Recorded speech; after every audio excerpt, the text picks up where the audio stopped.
बदलापूर अंबरनाथ परिसरात नवजात शिशुबालकांची खरेदी विक्री करणाऱ्या रॅकेटचा पर्दाफाश वन विभागाच्या अधिकाऱ्यांनी केला आहे। काहीच दिवसांपूर्वी बदलापूर अंबरनाथ रोडवर असलेल्या फॉरेस्ट नाक्यावर एका कलिंगड विक्रेत्याचा वन विभागाच्या जागेत कचरा टाकण्यावरून स्थानिक पोलिसांबरोबर वाद झाल्याचा व्हिडिओ व्हायरल झाला होता। कचरा टाकण्याची जागा ही वन विभागाची असल्याने सत्यता पडताळण्यासाठी वन विभागाच्या अधिकाऱ्यांनी कलिंगड विक्रेत्याला ताब्यात घेतले असताना त्याच्या मोबाईलमध्ये नवजात शिशुबालकांची खरेदी विक्री करण्याबाबतची संपूर्ण माहिती असल्याचे निदर्शनास आले असल्याने वन विभागाच्या अधिकाऱ्यांनी अधिक कसून तपास केला असता यामध्ये मोठी रॅकेट असल्याचे उघडकीस आले।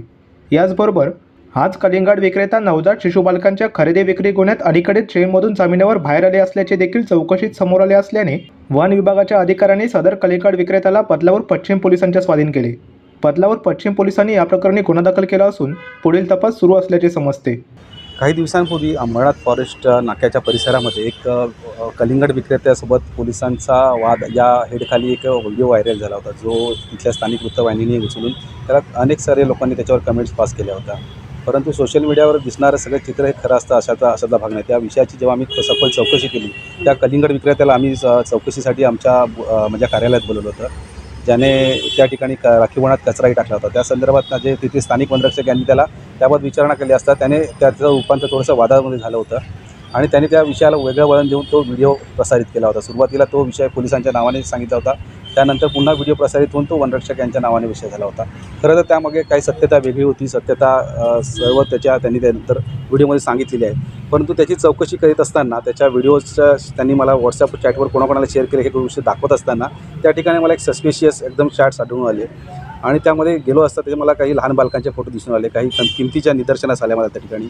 आणि मग अधिक चौकशी मला जर विषय गंभीराने वाटल्याने मी त्याच्याकडे अधिक चौकशी केली असता तो थोडासा घाबरल्यानंतर मी अधिकची चौकशी केली। मला लक्षात आलं की त्या ठिकाणी तो लहान बालकांच्या म्हणजे नवजात बालकांच्या खरेदी विक्री व्यवहारामध्ये खूप चांगला असा त्या ठिकाणी एजंट होता, तो जो या विषयामध्ये पूर्वीपासून होत होता। आणि अधिक चौकशी केला असं लक्षात आलं की तो 5 महिन्यांपूर्वी याच केसमध्ये अशाच विषयासंदर्भात जामिनावर सुटलेला होता आणि त्यानंतरही त्याचा हा विषय चालू होता। ज्या दिवशी त्याला मी ताब्यात घेतलं म्हणजे आमच्याकडे होता चौकशीसाठी, त्या दिवशी त्यांनी एक व्यवहार केला होता त्या ठिकाणी आणि त्या विषयाचं गांभीर्य ओळखून मी तात्काळ त्या ठिकाणी बदलापूर पश्चिम पोलीस स्टेशनशी संपर्क करून त्यांच्याकडे त्या तक्रार व्यक्त केली आणि त्यांनी त्या विषयाचा गांभीर्याने विचार करून त्याच्यावर गुन्हा दाखल केला आहे। जो आता पोलिसांनी गुन्हा दाखल केला आहे तो अल्पवयीन न्याय कायदा 2015च्या कलम 81 नुसार, त्याचबरोबर IT सेक्शननुसार कायदा केलेला आहे, BNS सेक्शननुसार त्यांनी कायदा कलमानुसार त्यांनी या ठिकाणी त्याच्यावर गुन्हा दाखल केलेला आहे। निश्चित एक खूप मोठं रॅकेट असण्याची शक्यता त्या ठिकाणी वर्तवली जाते, कारण यापूर्वी अशा प्रकारे ते गुन्हा शिक्षा भोगून आल्यानंतरही त्याने असे कृत्य ज्या अर्थी चालू होतं त्या अर्थी याचा अर्थ खूप मोठा रॅकेट आणि खूप मोठं अर्थकारण या ठिकाणी असण्याची शक्यता आहे। सर, मोबाईल तुम्ही चेक केला, मोबाईलमध्ये काय त्याचा मोबाईल चेक केल्यामध्ये जे चॅटच्या संदर्भात जो विषय होता तो तेवढ्या गोष्टी मी प्रायमा फेशी जो विषय होता तो या पद्धतीचा होता। त्याच्यामध्ये चॅट्स त्यांचे संभाषणच होते, ज्यामध्ये मुलांचे फोटो दाखवले जात होते, मुलगा पाहिजे मुलगी पाहिजे किंवा त्या संदर्भात त्यांच्या ज्या रकमा होत्या त्याचं निगोशिएशन चालू होतं, या संदर्भातल्या त्यांच्या चॅट्स त्या ठिकाणी होते। काय रक्कम वगैरे काय ठरवणार? रक्कम काही बालकांचे फोटो होते त्यामध्ये। खरं तर जीवित वर्षाची कुठल्या विषयाची कधी किंमत होत नाही, परंतु त्या ठिकाणी त्यांनी 6 लाख 10 लाखपर्यंत अशा काही किमती ठरत, त्या ठिकाणी मला आकडे ज्या ठिकाणी दिसत होते निगोशिएशनच्या प्रकाराचं अशा प्रकारे वेगवेगळ्या ठिकाणी वेगवेगळे फोटोज होते त्यांचे।